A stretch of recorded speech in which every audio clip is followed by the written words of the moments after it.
Okay. I'm not sure if I'll post this or not, but it's been in my head, so I'm going to talk about it. So, for those who didn't see it, or who don't know, I don't know why you'd be watching this if you don't, but John Cena announced that at the end of 2025, he is going to be done with wrestling. He's going to retire, he's going to be done.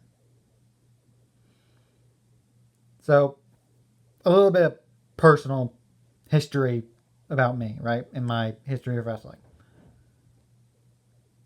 I started with old tapes of Dusty and Flair. That's why I have a soft spot for them.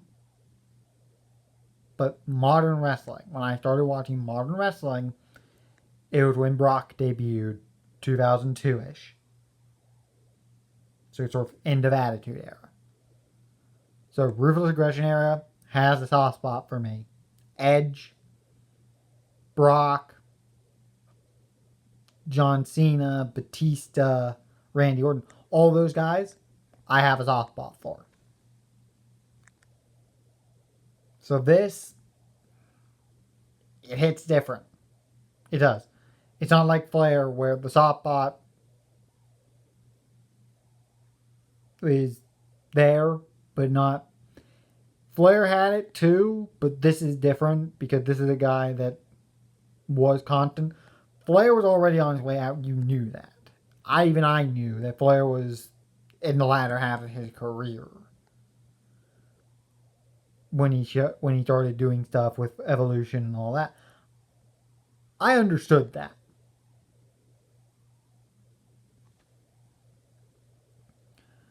And I've understood for a while John Cena's not got long left. He's been phasing out for a while. I understood that.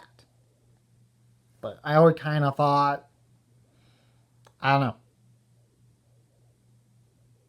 Knowing someone is on their way out and knowing when someone is going to leave is entirely different. It's what I said, and I said this somewhere about when Triple H retired. It's one thing to know that is to know the possibility that he's done. It's another thing to know with absolute certainty you're never going to see him wrestle again. Right? That's different.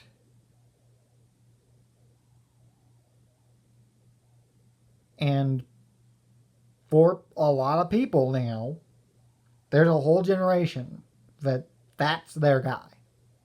Right? He isn't. It's not the same for me because Dusty, but. And no, I'm not that old. I just grew up on old tapes. But.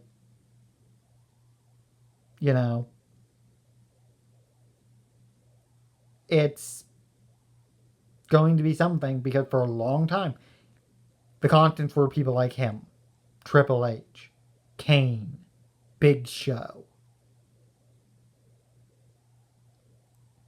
For most of my childhood on TV, they were the constants in my life. Guys like that. It's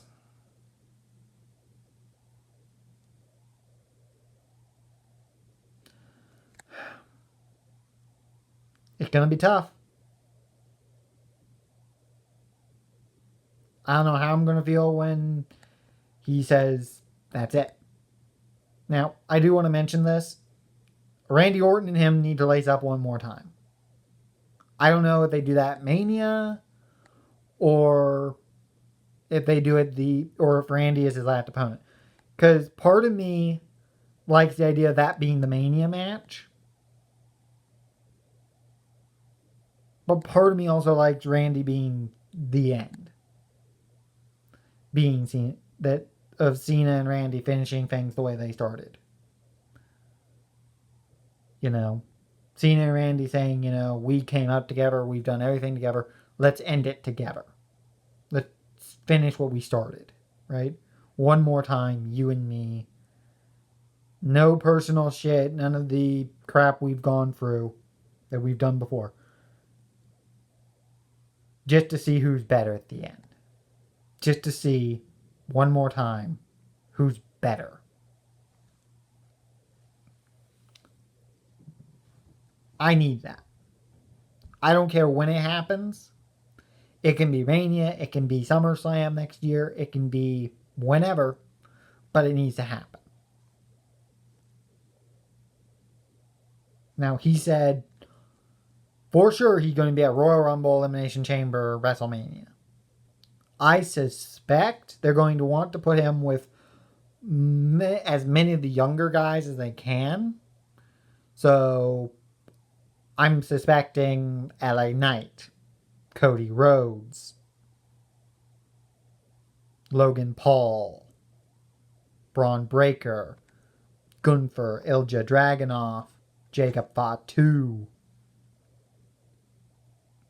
The guys that are the next sort of, they're going to be the top guys going forward are going to be the guy they want to put with Cena for most of these appearances.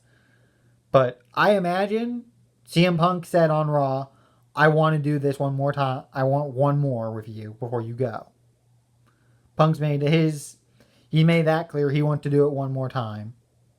And I imagine Punk and Cena have the pull to probably make that happen. If Punk says he wants to do it, I imagine they're going to make it happen. And I imagine Randy's going to want similar. That Randy Orton's probably going to want to too. He's going to want it too. So Randy Orton would probably want to do the same. So Randy Orton one more time. I imagine both of those will happen for the nostalgia. Because they know that's nostalgia for a lot of people. And beside that, the fan base has made it very clear they want Randy versus Cena one more time.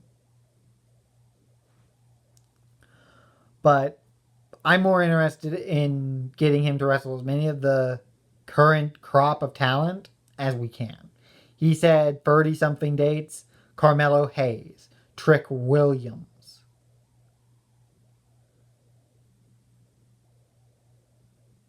Johnny Gargano, Tommaso Ciampa,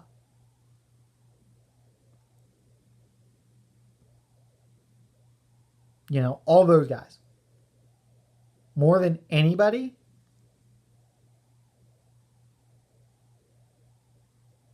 more than anything, John should be putting those guys over.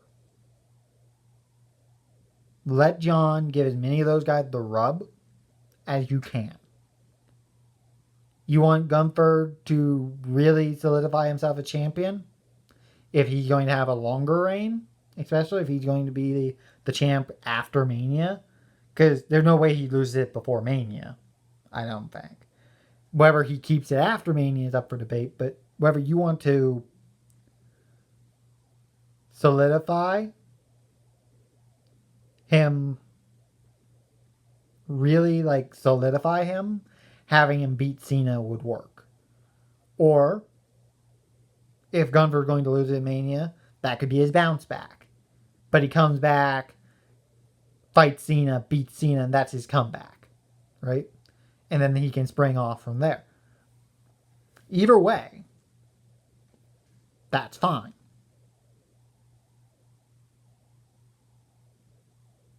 But what I really hope is when this is all said and done, whenever he calls it, whenever the last time is, we get almost a Ric Flair level retirement for him. Because if any guy deserves that, it would be him.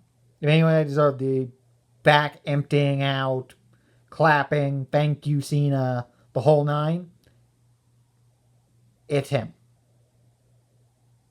So, at the end of all this, give him his flowers because he fucking deserves it. And whatever he does next, after that, good luck to him.